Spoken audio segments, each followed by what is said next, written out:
ನಾಮಗಳನ್ನು ಸಲ್ಲಿಸಿ ಸಸಾಲಟ್ಟಿಯ ಜ್ಞಾನಯೋಗಿ ಶ್ರೀ ಸಿದ್ದೇಶ್ವರ ಸ್ವಾಮೀಜಿ ವಿದ್ಯಾವರ್ಧಕ ಸಂಘದ ವಾರ್ಷಿಕ ಸ್ನೇಹ ಸಮ್ಮೇಳನ ಕಾರ್ಯಕ್ರಮದ ಈ ಪವಿತ್ರವಾಗಿರುವಂತಹ ವೇದಿಕೆಯಲ್ಲಿ ಆಸೀನರಾಗಿರುವಂತಹ ವೇದಮೂರ್ತಿ ಮಹೇಶ್ವರ ಸ್ವಾಮಿಗಳವರಲ್ಲಿ ಶರಣಗಳನ್ನು ಹೇಳಿ, ಉದ್ಘಾಟಕರಾಗಿ ಆಗಮಿಸಿರುವಂತಹ ಜನಪ್ರಿಯ ಮತ್ತು ಜನಪರ ಶಾಸಕರಾಗಿರುವಂತಹ ಸನ್ಮಾನ್ಯ ಸಿದ್ದು ಸೌದಿಯವರ ಸುಪುತ್ರರಾಗಿರುವಂತಹ ಯುವ ಧುರೀಣರಾದ ವಿದ್ಯಾಧರ ಸೌದಿಯವರಲ್ಲಿ, ಅಧ್ಯಕ್ಷತೆಯನ್ನು ವಹಿಸಿಕೊಂಡಿರುವಂತಹ ಶ್ರೀ ಮಹಾಲಿಂಗ್ ಶಿವಲಿಂಗ್ ಶೇಗುಣಿಸಿಯವರಲ್ಲಿ, ಅತಿಥಿ ಉಪನ್ಯಾಸವನ್ನು ತಮ್ಮೊಂದಿಗೆ ಹಂಚಿಕೊಳ್ಳದಿರುವಂತಹ ಶ್ರೀ ಎಸ್ ಪಿ ಮುನ್ನೋಳಿಯವರಲ್ಲಿ, ಮುಖ್ಯ ಅತಿಥಿಗಳಾಗಿ ಪಾಲ್ಗೊಂಡಿರುವಂತಹ ಎ ಕೆ ಬಸನ್ನವರಲ್ಲಿ, ಕೆ ಎಂ ಕೋಲೂರವರಲ್ಲಿ, ಎಸ್ ಜಿ ವಿಜಾಪುರ ಅವರಲ್ಲಿ, ಬಿ ಎಂ ಹಳೇಮನಿ ಅವರಲ್ಲಿ, ಬಿ ಎಂ ಯಲ್ಲಟ್ಟಿ ಅವರಲ್ಲಿ, ವೇದಿಕೆಯಲ್ಲಿ ಆಸೀನರಾಗಿರುವಂತಹ ಸಸಾಲಟ್ಟಿಯ ಎಲ್ಲ ಹಿರಿಯರಲ್ಲಿ ತಮ್ಮೆಲ್ಲರಲ್ಲಿ ಶರಣಾರ್ಥಿಗಳು. ಈಗ ಯಾರು ನೀವು ಪ್ರವಚನ ಕೇಳುವಂತಹ ಪರಿಸ್ಥಿತಿಯಲ್ಲಿ ಇಲ್ಲ, ಉಪನ್ಯಾಸವನ್ನು ಕೇಳುವಂತಹ ಪರಿಸ್ಥಿತಿಯಲ್ಲಿ ನೀವು ಇಲ್ಲ. ನಾನು ಆರಂಭದಲ್ಲಿನೇ ನಮ್ಮ ಎಲ್ಲ ಸಂಸ್ಥೆಯವರು ಆಮಂತ್ರಣ ಕೊಡೋಕ್ಕೆ ಬಂದಾಗ ಹೇಳಿದ್ದೇನೆ, ಸಣ್ಣ ಸಣ್ಣ ಮಕ್ಕಳೆಲ್ಲ ಡ್ಯಾನ್ಸ್ ಮಾಡೋದ್ರ ಕಡೆಗೆ ಹಚ್ಚಿರ್ತದೆ, ಅಲ್ಲೇನು ನಾವು ಹೇಳೋದು ಅಂತ ತಿಳ್ಕೊಂಡು ಅಂದಾಗ, ಇಲ್ಲರಿ ಅಪ್ಪವ್ರ ತಾವು ಒಂದಿಷ್ಟು ಪಾದಾರ್ಪಣೆ ಆದರೂ ಮಾಡಿ ಹೋಗ್ರಿ ಅಂತ ತಿಳ್ಕೊಂಡಂದರು. ನಾವು ಸಸಾಲಟ್ಟಿ ಅಂದರೆ ನಮ್ಮ ಬಹಳ ಪ್ರಿಯವಾಗಿರುವಂಥ ಊರಿದು. ಹೀಗಾಗಿ ಇಲ್ಲಿ ಹಿರಿಯರು ಮತ್ತು ಇಲ್ಲಿ ಭಕ್ತರು ಕೈ ಮಾಡಿ ಕರೆದು ಬಿಟ್ಟರು ಅಂದರೆ ಸಾಕ್ಷಾತ್ ಬಸವನ ಬರುವಾಗ ನನ್ನಂಥ ಸಣ್ಣ ಸ್ವಾಮಿ ಯಾಕೆ ಬರೋಂಗಿಲ್ಲ ಅನ್ನುವಂಥದ್ದನ್ನು ನಾವು ತಿಳ್ಕೋಬೇಕು. ಇವತ್ತು ವಿಶೇಷವಾಗಿ ಭಾಳ ಅಂದರೆ ಭಾಳ ಚಲೋ ಸುಸಂಸ್ಕೃತ ಮತ್ತು ಸಂಸ್ಕಾರವುಳ್ಳಂಥ ಊರಿದು.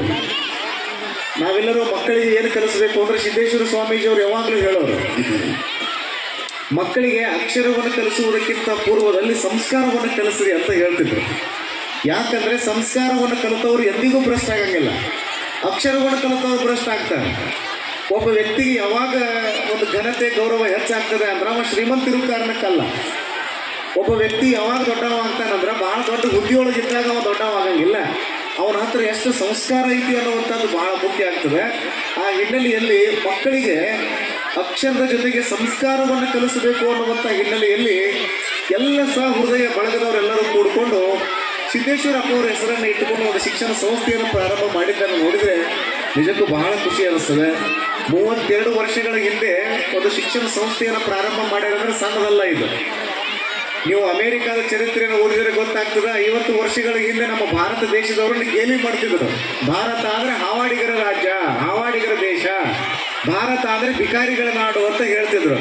ಆದರೆ ಈಗ ಪರಿಸ್ಥಿತಿ ಏನಾಗಿದೆ ಅಂದರೆ, ಆ ಅಮೇರಿಕಾದ ಅತ್ಯಂತ ಮುಖ್ಯವಾಗಿರುವಂತಹ ಹುದ್ದೆಗಳಲ್ಲಿ ಯಾವ ದೇಶದವ್ರದಾರ ಅಂದರೆ ನಮ್ಮ ಭಾರತ ದೇಶದವ್ರದಾರ ಅನ್ನುವಂಥದ್ದು ಏನೈತಲ್ಲ, ನಮ್ಮೆಲ್ಲರ ಹೆಮ್ಮೆಗೆ ಕಾರಣ ಆಗಬೇಕು. ಆ ಹಿನ್ನೆಲೆಯಲ್ಲಿ ಇವತ್ತು ನಾವು ಮಕ್ಕಳಿಗೆ ಸಂಸ್ಕಾರವನ್ನು ಕಲಿಸಬೇಕು ಅನ್ನುವಂಥ ಕಾರಣಕ್ಕಾಗಿ ಇಲ್ಲಿ ಶಿಕ್ಷಣ ಸಂಸ್ಥೆಯನ್ನು ಪ್ರಾರಂಭ ಮಾಡಿದ್ದೀರಿ. ತಮಗೆಲ್ಲ ಒಳ್ಳೆಯದಾಗಲಿ. ಒಂದು ಸಾರಿ PUC ಅವರಿಗೆ ಮತ್ತು ಹೈಸ್ಕೂಲ್ನ ಎಲ್ಲ ಮಕ್ಕಳನ್ನು ಒಂದು ಕಡೆ ಕೂಡಿಸ್ರಿ. ಈಗಂತೂ ಆಶೀರ್ವಚನ ಮಾಡೋಕ್ಕಾಗಂಗಿಲ್ಲ. ನಾನು ವಿಶೇಷವಾದ ಒಂದು ಕಾರ್ಯಕ್ರಮಕ್ಕೆ ಬರೀ ನಂದಷ್ಟೇ ಉಪನ್ಯಾಸ ಇಟ್ಕೊಳ್ರಿ. ನನ್ನ ಜೊತೆಗೆ ಮಕ್ಕಳು ಯಾವುದೇ ರೀತಿಯಾಗಿರುವಂಥ ಪ್ರಶ್ನೆಗಳನ್ನು ಕೇಳಬಹುದು. ಯಾಕೆ ಈ ಮಾತು ಹೇಳ್ತೀನಿ ಅಂದರೆ, 5ನೇತೆ 6ನೇತೆ ಓದುವಂಥ ಮಕ್ಕಳು ಆತ್ಮಹತ್ಯೆ ಮಾಡ್ಕೊಳಕತ್ತಾರೆ, 7ನೇತೆ 8ನೇತೆ ಓದುವಂಥ ಮಕ್ಕಳು ಕಳ್ತನ ಮಾಡಕತ್ತಾರೆ, 9ನೇತೆ 10ನೇತೆ ಓದುವಂಥ ಮಕ್ಕಳು ಊರಾಗ ಯಾರು ಮಾತು ಕೇಳಂಗಿಲ್ಲ ಅವರು. ಈ ಪರಿಸ್ಥಿತಿ ಹಿಂಗೆ ಮುಂದುವರೆದು ಬಿಡ್ತು ಅಂದರೆ ಮುಂದಿನ ದಿನಮಾನ ಭಾಳ ಗಂಭೀರದವ. ಹೀಗಾಗಿ ನಾವು ಮಕ್ಕಳಿಗೆ ಸಂಸ್ಕಾರವನ್ನು ಕೊಡಬೇಕಾಗ್ತದೆ. ಆ ಹಿನ್ನೆಲೆಯಲ್ಲಿ ನಮ್ಮ ದೇಶಕ್ಕೆ ಅಕ್ಕಿಯ ಕೊರತೆ ಆಯಿತು ಅಂದರೆ ನಾವು ಬೇರೆ ದೇಶದಿಂದ ತರಿಸ್ಕೊಳ್ಬಹುದು, ಕಬ್ಬಿಣದ ಕೊರತೆ ಆಯಿತು ಅಂದರೆ ಬೇರೆ ದೇಶದಿಂದ ತರಿಸ್ಕೊಳ್ಬಹುದು, ಕಂಪ್ಯೂಟರ್ಗಳ ಕೊರತೆ ಆಯಿತು ಅಂದರೆ ಬೇರೆ ದೇಶದಿಂದ ನಾವು ತರಿಸ್ಕೊಳ್ಬಹುದು. ಸಂಸ್ಕಾರವಂತ ಮಕ್ಕಳ ಕೊರತೆ ಆಯಿತು ಅಂದರೆ ನಾವು ಯಾವ ದೇಶದಿಂದ ತರಿಸ್ಕೊಳ್ಳೋದು, ಬೇರೆ ಯಾವ ದೇಶದಿಂದ ತರಿಸ್ಕೊಳ್ಳೋಕ್ಕಾಗಲ್ಲ.